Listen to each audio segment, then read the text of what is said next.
I appreciate the opportunity to be here tonight. I think the young man that just left, I'm not sure if this is his club or not, but I do appreciate the opportunity to entertain you this evening. I hope you're ready to be entertained, and I hope you find it entertaining. All right, I want to start off, again, I'm Milton, and I want to squelch all the rumors initially that yes, indeed, turn it up right side up, this is me. I am the star of the commercials that appear on the Golf Channel. Do I have any Golf Channel watchers here this evening? Okay. Don't be afraid to admit it. If you don't watch the Golf Channel, it's okay. Forget me. So I just wanted to make sure that you've seen that, and at a later date, I may bring back some of these as giveaways to answer questions. But I'm not so sure about that. I'll think about it. So let me put this right over here. And on with the show. Let me start out just by telling you that this is not, or that was not my first commercial success. There's been Vineyards on the big screen. There was Long Shot, show of hands. Okay, Long Shot was a movie that featured the Backstreet Boys, NSYNC, Britney Spears, and Kenny Rogers. Kenny Rogers with the Backstreet Boys. That's an interesting combination, but they were all there. They were all there, and I'll tell you one thing too. I would take credit for introducing one Mr. JT, Justin Timberlake, into his venture into being a solo performer artist. Okay. And that kind of came on the foothills of sharing with him my own individual success, stepping away from the first Blue Pearlman boy band in Orlando, that was called the Backdoor Boys. So I was an original member. You laugh. I was an original member of the Backdoor Boys, and Backdoor, yeah. You got to start somewhere. I understand. You got to start somewhere. But I'll tell you, it wasn't so bad because we were really popular in like rehab centers and halfway houses. But the problem was that we seemed to be giving out more perks than we were receiving. But you know what? It did launch me on my career, and that's been a good thing, because other than that, I wouldn't be here in front of you tonight. So, you know, something I'm very proud of. We did have two hits, though. There were two very successful songs. The first one was Back Up Boy. I'm not sure if you guys heard that one or not. But the other one was one that was really dear to my heart because I actually wrote it, and that was Sean Beatty Has a Shiny Mind. There was a rap version, and there was a disco dance version. So, anybody heard it? You've heard the song? Yay! Here's my first number one. All right. So, if you know the song and you want to sing along, please feel free. Okay. So the song went a little bit like this. A 1, a 2, a 1, 2, 3, 4. Sean Baby had a shiny honey. It was shining bright and round. When the covers come right off open, it was shining bright and round. Anybody heard that one? It's not 40. No, okay. Anyway, we're pretty proud of those songs, but I'll tell you what, I'm going to leave you with one story, and I kind of think of myself as like how I get here, you know. Somebody want to get that, please? Thank you. Is it for me? No. Okay, that's okay. I'm not getting many calls lately anyway. Anyway, the story I want to relate to is my first quasi-successful position, and it occurred when I was about 12 years old. So when I was 12 years old, I decided I wanted to buy myself a stereo. Come on in, guys. Come on. How you doing? Good, thanks. Mark? Yes. Todd? Oh, I remember. No. How you doing? It's been 14 days. It's been something like that, hasn't it? Mark remembers Backdoor Boys as well? Hey, the Backdoor Boys? The Backdoor Boys? Thank you. He was listening. We got to talk about that, Mark. We got to talk about that.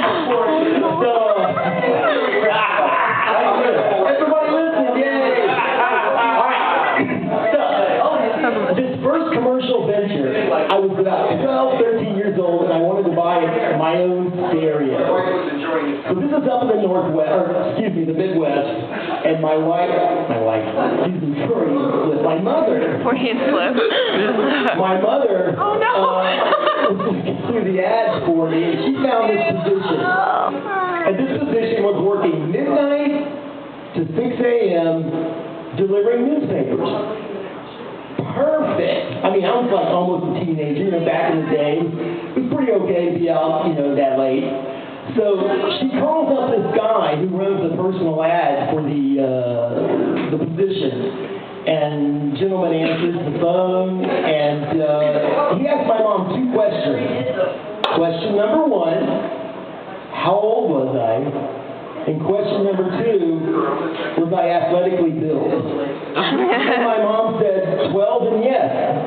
It's like, I got the job. He's like, well, let me have him here tonight at midnight. So it's like my mom told me, and I was initially able to go, this may not be such a good idea. And I'm only 12 years old. I'm thinking, hey, Mom, where are you taking me? This is a true story, too. So we end up driving out this country road, tree lined, you can picture it, tree lined, it's 11:45, we don't want to be late, first night. 11:45, tree lined, and how you see the mailboxes like every mile apart? You see a mailbox, you slow down, you hit your bright lights to check the number. So finally we come across this gentleman's mailbox. So we turn down this gravel lane. And we go back and back and back. And I'm getting more and more concerned that this may not be the idea I was thinking it was. So we end up back in this farmhouse. And there is the crime scene, as I put it. A big white converted Mr. Softy ice cream truck. It's got a door. And then there's a gentleman coming down the sidewalk from his house toward our car. And he walks out, and he says, hello, I'm Simon Goodfellow. Really? So my mom, she's quick to go, hello, Mr. Goodfellow, thank you so much for hiring my son for this position. And she goes, Todd, would you please say hello to Mr. Goodfellow? And I looked up, and I put my hand up, and I go, well, we don't call him Mr. Badman. So I looked up and said, Goodfellow, I go, hello, Mr. Goodfellow. And he's like, no, please, call me Simon. Simon's good. So it's like, okay, Mr. Simon, I'm ready, to go to work if that's what we're doing tonight. So my mom, she jumps back in the car, and she's down the driveway, and there's Mr. Simon and I waving at my mom as she goes down the driveway. And I'm thinking, this is not a good idea. And my second thought now, as I look back at it, was, wasn't there MSNBC? Wasn't there Dateline? Wasn't there To Catch a Predator? Where was my mom? What was she thinking? I mean, then you just wouldn't send your child into that position at 12 years old, correct? Correct. All right. Thank you. So anyway, Not my kid. we start on our mission. Nothing bad happening. Now picture this. There's a stack of newspapers behind me, right? And there's a milk carton about this big. This old milk carton used to carry the gallons. So I'm sitting on that, and Simon's driving the bus. He's got it going down the road, and I'm, wrapping all these papers up, put them in the plastic. And so I run out, and we're not even to the neighborhood yet. And I said, excuse me, Mr. Simon, I don't have any more of those plastic sleeves to put the papers in. And so he looked back with a grin, and he pulled the Mr. Softy converter truck over to the side of the road, and he turned around in the seat, and he goes, they're back there in the corner. In the corner. And so I was smart enough at the time, I just kind of inched my way down, in this position. And I grabbed the plastic sleeve, and I went about doing my job. Now from that point forward, I have no more recollection. So I'm going to hope that nothing bad happened, but I can't be sure. But I can tell you this. 6 a.m. came, I was black. I had black ink, all over me, right, from the night. And he drops me off at my house. So I walk in the house, and there's my brother, and there's my dad, and there's my mom after a good night's sleep. They're having breakfast. and they look at me, and again, covered in black, and I look at them and I go, I'm done. I can't do this anymore. So I've got my industrious father and my industrious brother in sync, both going like this. And that's it. That's how I got started, my career, and it's just been downhill ever since. So thank you very much, and I'm going to come back. This is fun. I'll see you again another time. Thank you.